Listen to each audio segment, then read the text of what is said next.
Assalamualaikum warahmatullahi wabarakatuh. Kami dari kelompok 8 akan mempresentasikan dan menjelaskan materi tentang sarana dan prasarana yang ada di laboratorium. Sebelumnya, perkenalkan, nama saya Muhammad Fahri Akbar, dan saya tidak sendiri, saya dengan teman-teman saya.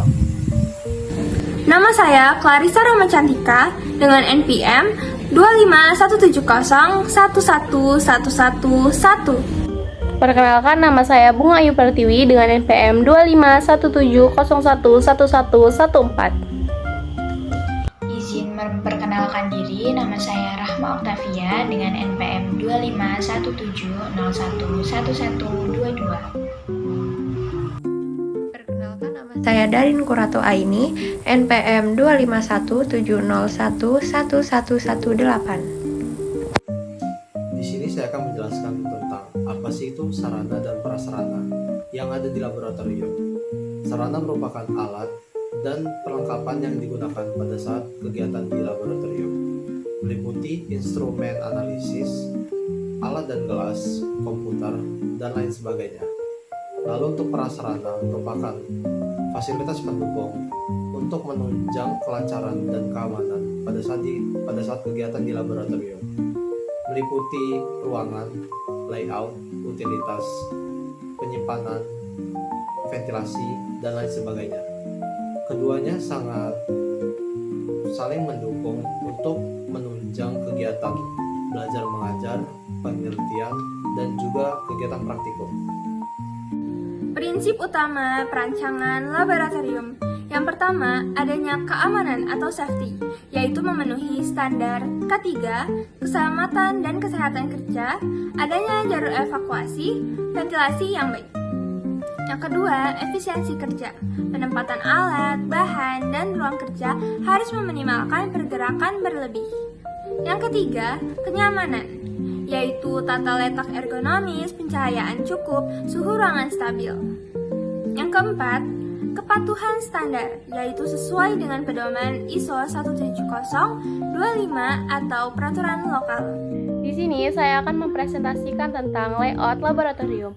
Layout laboratorium merupakan salah satu faktor yang penting dalam perencanaan ruang kerja karena berhubungan langsung dengan efisiensi kerja, keselamatan, dan juga kenyamanan pengguna laboratorium. Secara umum, layout laboratorium dibagi menjadi beberapa zona. Yang pertama, zona kerja basah, yaitu area untuk kegiatan yang menggunakan bahan kimia cair. Meja di area ini biasanya menggunakan bahan yang tahan terhadap asam maupun basah, dilengkapi dengan sinkin. Yang kedua, zona kerja kering, yaitu area yang diperuntukkan bagi analisis instrumen seperti GC, HPLC, ataupun spektrofotometri. Area ini biasanya harus terbebas dari kelembaban berlebih, sehingga instrumen tetap awet dan juga hasil pengukuran tidak terganggu. Yang ketiga, ruang penyimpanan bahan. Ruang ini digunakan untuk menyimpan bahan kimia.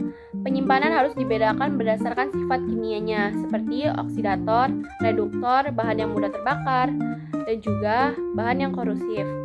Selanjutnya, saya akan membahas tentang utilitas laboratorium. Yang pertama, ventilasi dan fume hood. Ini adalah lemari khusus yang digunakan untuk membuang gas berbahaya, sehingga udara di laboratorium tetap bersih dan juga aman untuk dihirup. Yang kedua, air bersih dan air deionisasi.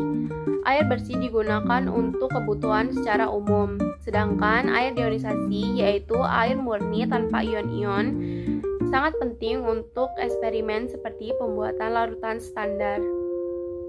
Yang ketiga, gas laboratorium.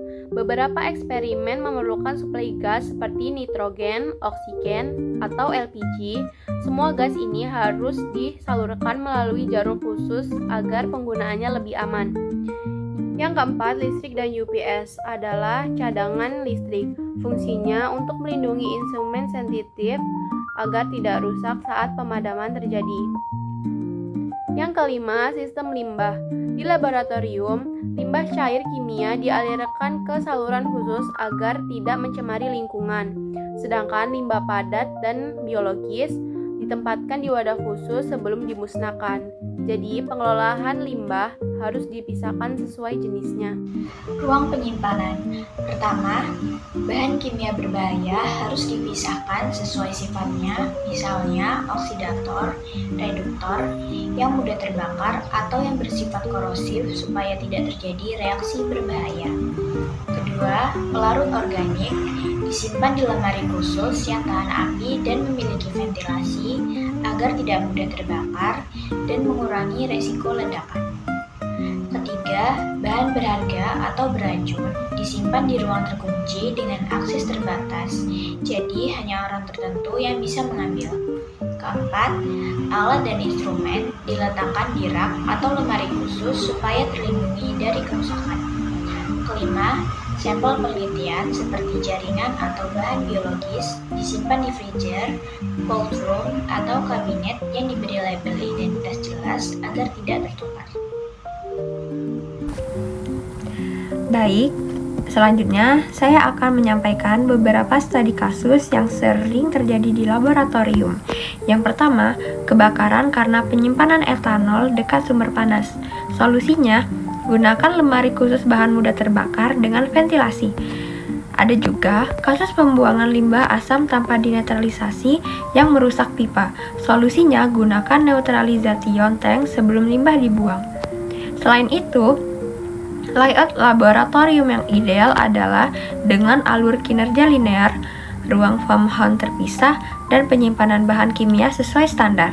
Baik, dengan materi kita kali ini dapat kita simpulkan bahwa sarana dan prasarana laboratorium kimia harus dirancang dengan memperhatikan layout, utilitas, dan ruang penyimpanan yang sesuai standar keamanan, efisiensi, dan kenyamanan. Selain itu, pengelolaan yang baik juga akan meningkatkan mutu hasil penelitian, menjamin keselamatan kerja, serta membuat operasional laboratorium menjadi lebih efisien. Jadi, bisa kita pahami bahwa tata kelola laboratorium bukan hanya soal fasilitas, tetapi juga tentang bagaimana manajemen yang tepat bisa menciptakan lingkungan kerja yang aman, nyaman, dan produktif.